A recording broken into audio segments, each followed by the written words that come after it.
Python language.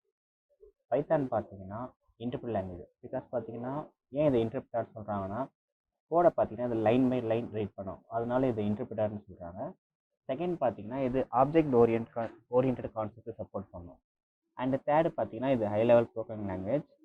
And Python பார்த்தீங்கன்னா இப்போ எல்லா ஃபீல்டுமே யூஸ் பண்ணுறோம். ஆக்சுவலி பார்த்தீங்கன்னா சாஃப்ட்வேர் டெவலப்பரும் யூஸ் பண்ணுறோம், வெப் டெவலப்பிங் யூஸ் பண்ணுறோம், அண்ட் ஆட்டோமேஷனை யூஸ் பண்ணுறோம், அண்ட் டேட்டா அனலிஸ்டிக் அண்ட் சயின்ஸுக்கு கூட நம்ம யூஸ் பண்ணுறோம். எதுக்காக நம்ம பைத்தான் மோஸ்ட்லி யூஸ் பண்ணுறாங்க பார்த்தீங்கன்னா, இது ஈஸியாக நீங்கள் லேர்ன் பண்ணிக்க முடியும். பிகாஸ் இதில் எல்லா சின்டெக்ஸும் பார்த்தீங்கன்னா உங்களுக்கு சிம்பிளாக இருக்கும். அண்டு பார்த்தீங்கன்னா செகண்டு லார்ஜ் கம்யூனிட்டி. சப்போஸ் உங்களுக்கு ஏதாவது எரர் வருது, இல்லை நீங்கள் புதுசாக எதாவது லேர்ன் பண்ணிக்கணும்னா நீங்கள் ஆன்லைன் ஜஸ்ட் பைத்தான் அந்த எரர் நேம் உங்களுக்கு டைப் பண்ணாலே உங்களுக்கு சப்போர்ட் அதிகமாக ஆன்லைனில் பண்ணுவாங்க. தேர்டு பார்த்தீங்கன்னா இது ஹை லெவல் லாங்குவேஜ். நம்ம ஆல்ரெடி பார்த்தது தான் high level language. So Java, PHP போல் இது ஹை லெவல் லாங்குவேஜ். அதுவும் பார்த்தீங்கன்னா லைப்ரரி பார்த்தீங்கன்னா அதிகப்படியாக இருக்கும். எல்லா ப்ரோக்ராமிங் லாங்குவேஜோட பார்த்தீங்கன்னா இது சப்போர்ட்டிங் லைப்ரரி பார்த்தீங்கன்னா அதிகம்.